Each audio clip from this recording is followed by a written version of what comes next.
There's probably going to be a stove post out later today or tomorrow eventually, but for anybody who wasn't watching the E7 Masters draw yesterday or just hasn't heard the news, it got announced at the start of the draw that they're removing the Imprint circuit from PvP, which is pretty much what I expected. There were a large number of issues with having this available in PvP, the sort of strengthening of the meta characters, increasing the gap between new players and veterans because you have to get more soul rank in order to get the currency. But let's talk about what this change is probably going to mean. Like, is this still even going to be used at all, or what changes they could make? There's also some issues I think that still need to be fixed, especially with it being removed from PvP. So these nodes, I think if your character's a bunch of stats. The epic nodes, this was definitely designed with PvP in mind, because what am I going to do with 3 final speed in PvE? I would expect them to rework some of the epic nodes, especially because of like stuff like this. Maybe just something that helps out more with PvE stuff. I think like this one's fine. This one makes it so that instead of 15%, it's 10% now, so a better chance for you to debuff would help with clearing PvE stuff, like Abyss for some people. There's other stuff here, like 5% damage reduction, which could be useful, I guess. And then you have the crit damage cap one, which this isn't like a straight damage boost because it just increases your damage cap, but it does allow some interesting applications with crit damage buff because I got buffed to be 70 crit damage instead of 50, so I think this is fine. We'll see what sort of changes they make. For the stats, like they took away half of the stats. I'm not sure if they're going to give those back or if they're just going to leave it like this. I think it's fine either way. I do hope that they don't make it like... There is the worry that they're going to design future PvE content around the Imprint circuit board, which I don't think is fantastic, especially because as one of the like 5 people that play Hall of Trials, I don't want to have to deal with like, oh, I have to, like, path this specific way and get this epic node to max out my damage. That sort of stuff I think is just tedious, which is why like it wasn't good for PvP in the first place, because it's very tedious to do that for Guild War and Arena. I've seen some people make some suggestions, like changing this to be account-based, which I think is actually probably fine. They could honestly have one for like PvE stats, then have a separate board for account progression, because they have this stuff in CZN too. Like, you do all of this stuff and you get stats to use in your CZN runs, which I think is where they probably sourced a lot of this from. I think that works okay.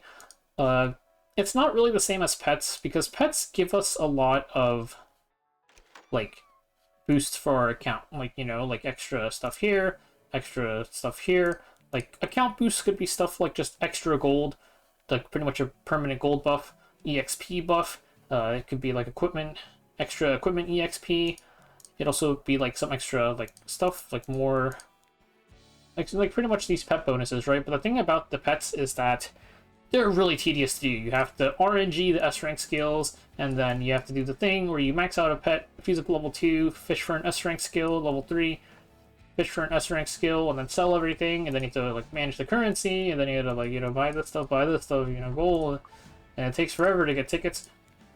There's a lot of reasons why pets are really, really tedious to do. I think doing the Imprint circuit board would be okay, because this, it's literally just account rank. Like, you're gonna get this up eventually. I think as an account progression thing, it would probably be okay, because that was probably the intent they had with this, just giving people something to do after hitting rank 70 besides farm gear. It just doesn't work for PvP because of a lot of reasons. So we'll see what sort of changes they make. One more thing I really want them to change, this is sort of a new thing because of how they're removing it from PvP. Like, Frieren gets used in PvE and PvP, right? So if you have her in your Imprint circuit board, then you want to go check her stats. I only have like a single HP node, but this is her stats after Imprint circuit. In order to see her actual stats with the Imprint, without the Imprint, or that's her stats with it. To see her stats without it, you have to go here, you have to take her out, you have to go here, find Frieren, go in here, see her stats. And okay, cool, this is her actual stats. Now we're going to go back, and we're going to put her back in, hero deployment, and that's going to be really annoying once we have more boards, and you have a lot of units in here. It would be very nice to have like a toggle on the unit page, like just click something and you can see their stats without the Imprint circuit. especially if they want this to be like a long-standing thing in Epic 7. So with this nerf system, we'll see where they go from here. Like, I don't know what their plans are for this now, moving forward, because we had this issue last time with Awaken Potential for anybody that was here. When they canceled Awaken Potential like 2.5 years ago, there was a very long drought period of pretty much no content in the game, which makes sense because they put a lot of dev time into Awaken Potential, and they had to cancel the whole thing, and of course, like, future things would have been planned around Awaken Potential, right? So they had to scrap all of the future content too, and then also start working on new stuff.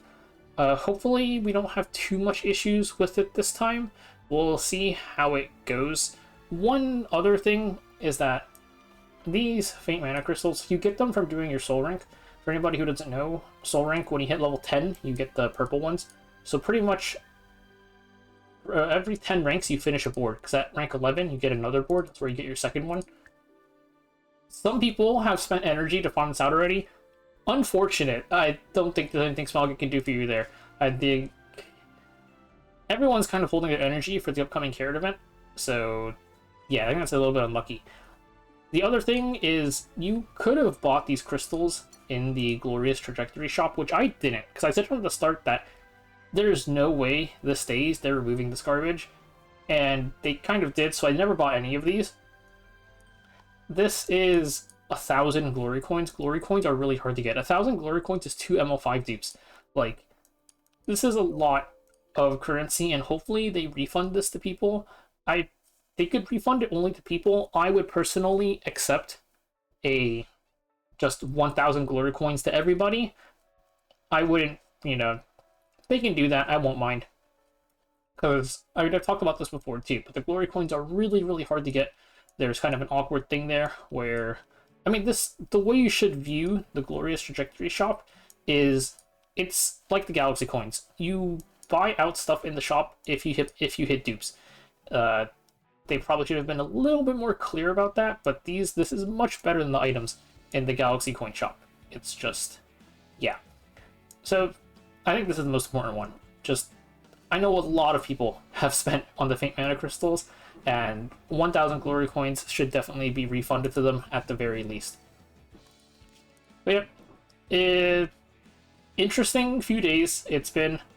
We'll see when the Stove Post comes out with more details, see if they want to talk about what they plan on doing with this going forward. There's definitely a lot of things they can do. I kind of actually like the account bonus board idea, but for actual PvE stuff, there's definitely some things that need a bit of improvements, and we'll see what happens.